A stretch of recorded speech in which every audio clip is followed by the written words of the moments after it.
I don't remember getting much sort of pocket money growing up, and I was expected to do all sorts of chores, cutting grass, washing up, you name it. And but I can fully appreciate that some people get pocket money, but we'll look into the depths of sort of the relationship between pocket money and creativity. I suppose young people these days are finding different ways to make money online and all that sort of stuff. So who better to tell us more about the rundown and the research? Konnie Huq and Will Carmichael. So Konnie Huq, TV presenter, Will Carmichael, CEO and founder of NatWest Rooster Money.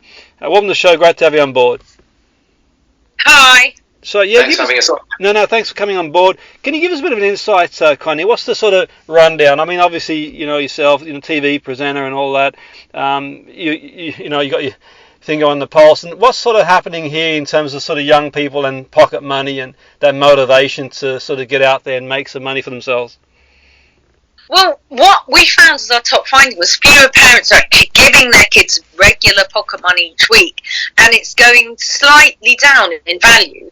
So instead, young people are sort of getting a bit motivated to be entrepreneurial. They're opting for one-off top-ups that are sort of linked to rewards, like, for instance, doing well at school, taking on extra responsibilities like household chores, being a bit entrepreneurial, selling stuff. So they're making up the money in sort of brilliant ways, which I think gives them sort of much more independence and financial responsibility, because they're relying less on the generosity of parents and showing entrepreneurial spirit, essentially. So actually it's a really, really positive thing.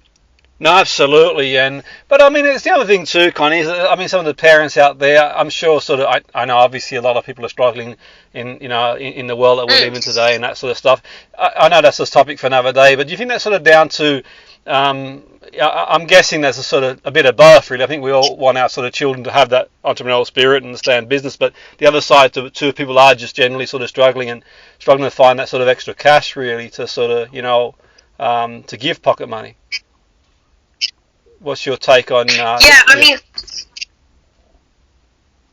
absolutely. And that's probably why this figure has gone down to 30% of regular pocket money, because everybody is feeling the pinch.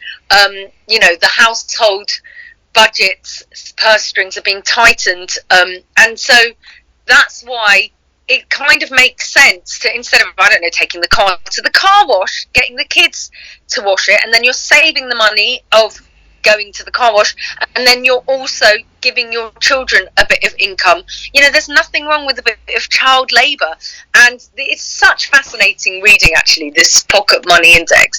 But you can find it at roostermoney.com/press.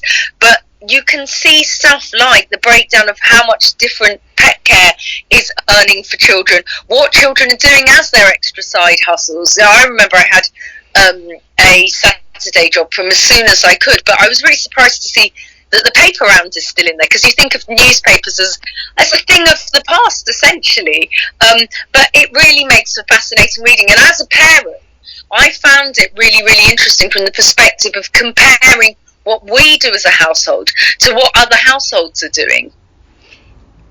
No, absolutely. I mean, I reflect on sort of, growing up, and I know everyone's experience is different, and I suppose, people talk about recessions, but in sort of my experience, I felt that, it was always a recession, always tough, sort of, growing up and that sort of stuff. Really, there was never really any spare money, but the expectation, Konnie, was to do the jobs. I mean, I can't mention on air what my parents would have said to me if I'd have asked them for any pocket money, because it just wouldn't happen. To be fair, you're expected to do, like you've mentioned there, the jobs and that sort of stuff. So I suppose in one sense, it's one of them things where kind of, I don't know whether, obviously things haven't got easy for everybody, but maybe like for some people that's a bit of complacency. But I think it really is important that there's nothing better, Konnie, than sort of knowing you've earned your keep. When I got my first jobs and paper round and working in factory, and knowing that you earned it, you bought your bike or whatever, but you put the work in, the graft in, and you got it, and that was sort of a big deal. There's a real sense of satisfaction from that. And not only that, but what are you like now, Jimmy, with money? Are you quite responsible? Yeah, absolutely. And not only with my own money, like, if I have a budget, for example, if I'm working for like an organisation, there's a budget, and I treat it like my own. I make sure that I value it, to be fair. So yeah, it's had a big impact on me for sure. Obviously sort of like live and let live a bit too. You got to enjoy yourself and that sort of stuff. You only here once, but I think it is important. You cut your cloth, don't you? That's the sort of thing for me. It's not easy, by the way. The world we live in these days, obviously, things are getting more expensive, and it's not an issue just unique to the UK. It's all over the world. A lot of people the money isn't going as far as it used to go, but it is what it is. What can we do? And in terms of yourself, Will, obviously sort of like people are making, like, if they're making a bit of extra money, what can they do? I mean, one thing I did as a youngster, I actually sort of like opened a bit of an account for a rainy day. I had the sort of insight to do that, and it came in handy, because I would end up using it to sort of go travelling eventually and sort of like, buy a car and that sort of stuff. But what's your take on that, Will? What can be done if someone is making a bit of extra money, not just to sort of spend it frivolously? Yeah, Jimmy, and I think really interesting conversation here. I think what we're seeing through the Pocket Money Index is when kids are earning money, like you talk about, you earn money, and they're actually empowered to start thinking about what they want to do with it. And Roost Money is an app where they can get their earnings and put them into pots and goals, which they can split out and really think about what they want to use it for. That's a great way for them to start really making considered choices. What are they going to save in the longer term? So about 9.5% of the money that kids earn, they're putting towards longer term savings. And some of that is just literally saving for the future. We've got kids saving for their first home, and look, these are big numbers. And as you said, it's really challenging, some of these future things that young people are thinking about. Can they afford to get their own home? But actually getting them engaged early, getting them to think about what matters to them is a great way of building up habits that will stick with them for life. No, absolutely. And I've sort of noticed in my own journey, and that's sort of anecdotal, but the people who, or the youngsters who were working and were saving, and they obviously put more of a value on what you buy. I mean, if you sort of, for example, I saved, I worked sort of, or I remember working like a summer job 1 year, and 14, 15 years of age, and it was a tough job, to be fair, but the aim was to buy a bike and a few other things here and there, like musical instruments, and I want to buy a set of drums. But the value I placed on what I bought was a lot higher than someone just saying, well, here you go type thing. This is yours, and because you sort of knew what it took to buy it. Do you sort of see that intrinsic sort of value in teaching young people that money doesn't grow on trees, so to speak? You got to put the graft in to get money. Yeah, 100%. And I think this concept of really understanding the value of it, right? If you get it in your hand but you're not quite sure what that means or what it can get you, then that's a lot harder. And we're probably seeing that in the results of the Pocket Money Index, right? So parents are giving a less regular set amount, and they're actually saying, well, look, we can still support you, or we'll support you to go outside. And we've got kids doing babysitting, we've got kids doing newspaper round, selling their old stuff to unlock some cash, and they're going to really understand the value of what that took to get, and therefore what they're going to use it on. And I find that with my own children, right? They earn money from doing things around the house. They're 7 and 4, right? So they're young. One kind of earns stickers, but the other, at the moment, he's watering the garden. Not right now, he's at school, but he'll get back this evening, and he's got various jobs that he needs to do, and he knows that he can earn a little bit of money doing that. And then he also knows what that can buy. He's really obsessed by football cards.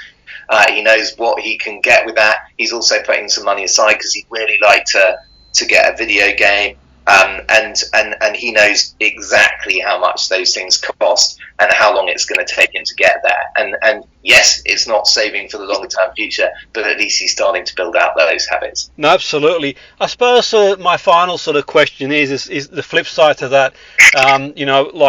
I suppose we've had opportunities to be an entrepreneur these days. People going online, and obviously sort of the opportunity we're seeing. A lot more younger people sort of become affluent from being creative. And whilst I'm for that, I can see possibly, an issue arising where if someone comes into sort of a lot of money really soon. I suppose the analogy I use is I've worked in sort of football for a long time, and you sort of sometimes see a youngster sort of come from like a family without a lot of money, and all of a sudden they got all this sort of money coming in. It's sort of more than they can spend, and that can be sort of a dangerous thing too, I think. And I suppose that the sort of options these days to make money online, not that I'm an expert in that area, but obviously people are doing that through YouTube channels, all sorts of stuff.